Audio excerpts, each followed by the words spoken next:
or the 14th floor. And when the cops came in or when our rivals came in, we would slide them off the balcony or out the fence.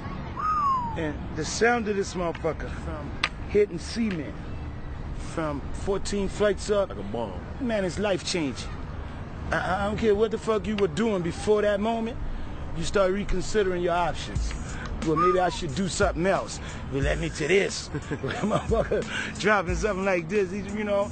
I myself, none of the pieces I delivered, I can't remember ever hitting anybody, right? But I know it happens so much, right? But yeah, that's the deal, dog. This is the world famous pizza. And you're right, it ain't from Chi-Town.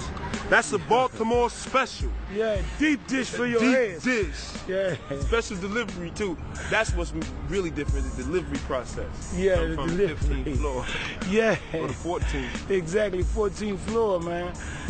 It was a way to send messages to people who weren't welcome.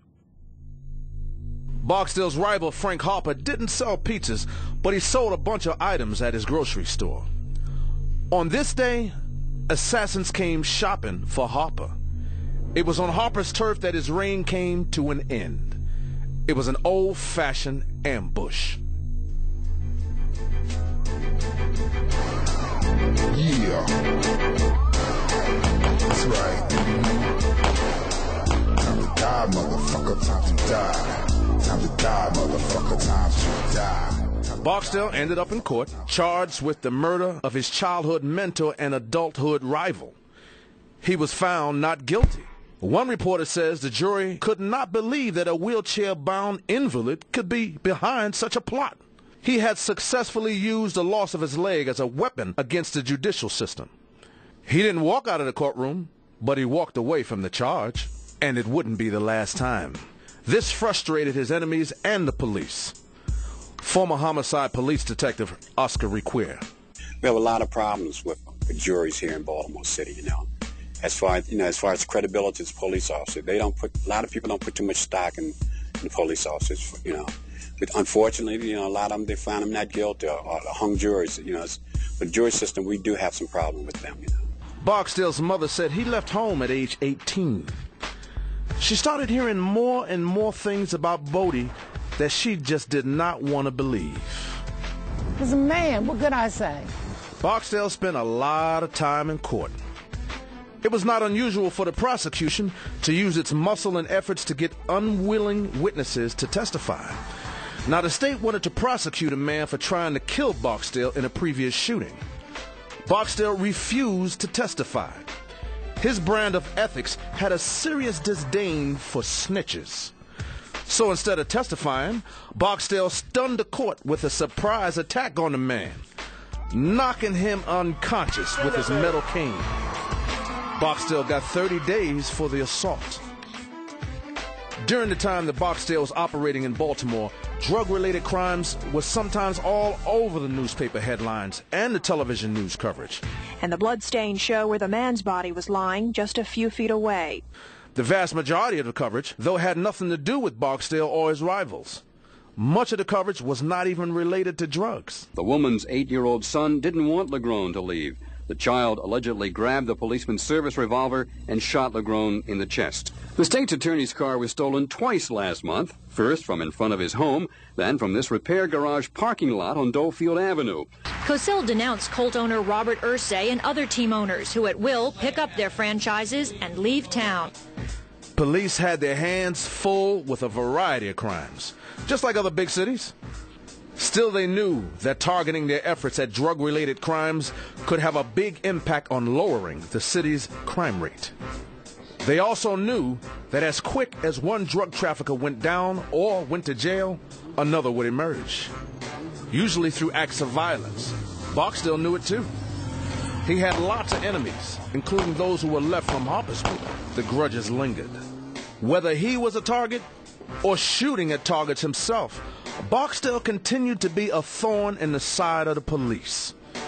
His feelings about the police are deeply rooted from what he claims he experienced early on in his criminal career. So tell me how you felt about the cops in the projects. Brutal. You know, and where I come from, you know, the whole protect and serve thing, that's a joke. It's a joke. Well, you know, where I come from, the cops were like slash stick-up kids, slash hitman, slash extortionists.